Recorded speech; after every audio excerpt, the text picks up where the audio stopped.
Las cifras son escandalosas, solo el 17% de los jóvenes se emancipan, 7 de cada 10 menores de 29 años, que además están cobrando un sueldo, siguen viviendo con sus padres. Queremos analizar todo esto, reflexionar un poco más con Camilo Deza, economista que siempre nos ayuda. Muy buenos días, Camilo.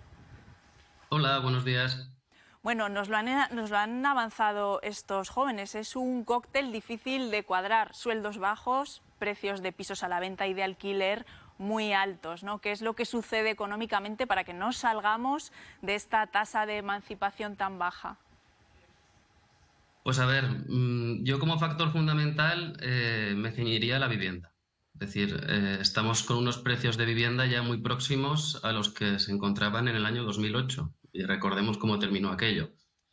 Por otra parte, el alquiler tampoco ayuda. Es decir, un alquiler tan alto para unos sueldos que el Consejo de la Juventud decía que el sueldo mediano son 1.050 euros netos en 12 pagas al mes para una persona menor de 30 años, pues es imposible de asumir el independizarse. O sea, medidas que podrían ayudar a esto, pues por ejemplo, una política pública en cuanto a vivienda encarada hacia los jóvenes, pero una política pública de vivienda de verdad. Es decir, porque si hacemos vivienda pública y el precio de esas viviendas es el mismo que el que encontramos a precios de mercado, no van a poder adquirir esta vivienda las personas jóvenes. Y luego, otro gran caballo de batalla que tienen, que suele ser el que más dificulta el acceso a esta vivienda, hablando de compra, es la entrada.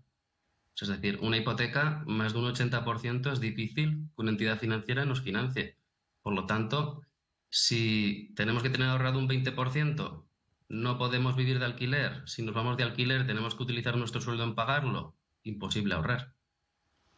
Nos has adelantado esta vivienda pública para jóvenes. Quizá hace años sí que funcionaba un poco mejor, pero ahora ¿cómo está esa situación? También nos has adelantado que es que no te ayudan en esa entrada. ¿Cuáles serían las políticas más concretas en cuanto a vivienda para jóvenes que se deberían tomar?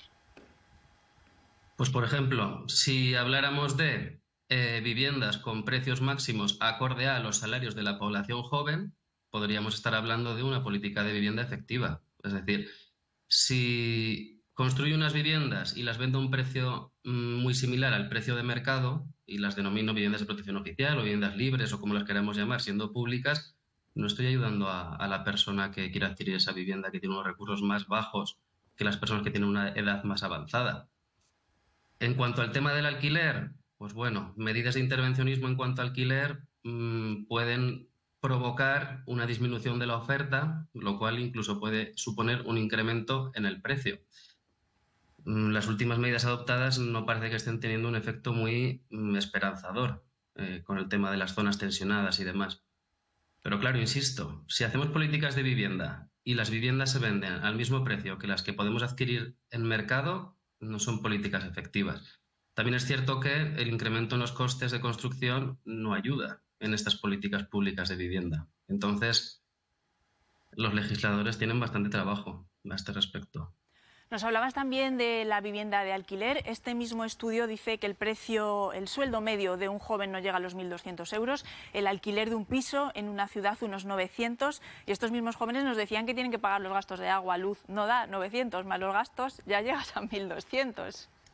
Es imposible. Y luego hablamos de sueldo medio 1.200, pero el sueldo medio no suele ser el más representativo. A mí me gusta fijarme más en el suelo modal, es decir, el más común, que es todavía más bajo. Es decir, la mayoría de la gente cobra menos de 1.200 euros y la mayoría de los alquileres están en torno a 900.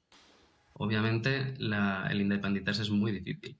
Y luego, además, si te independizas y estás obligado a pagar un precio por el alquiler tan alto, el que esos jóvenes consigan generar patrimonio de aquí a un futuro es inmensamente difícil, porque si viven de alquiler no pueden ahorrar, si no pueden ahorrar no pueden adquirir vivienda.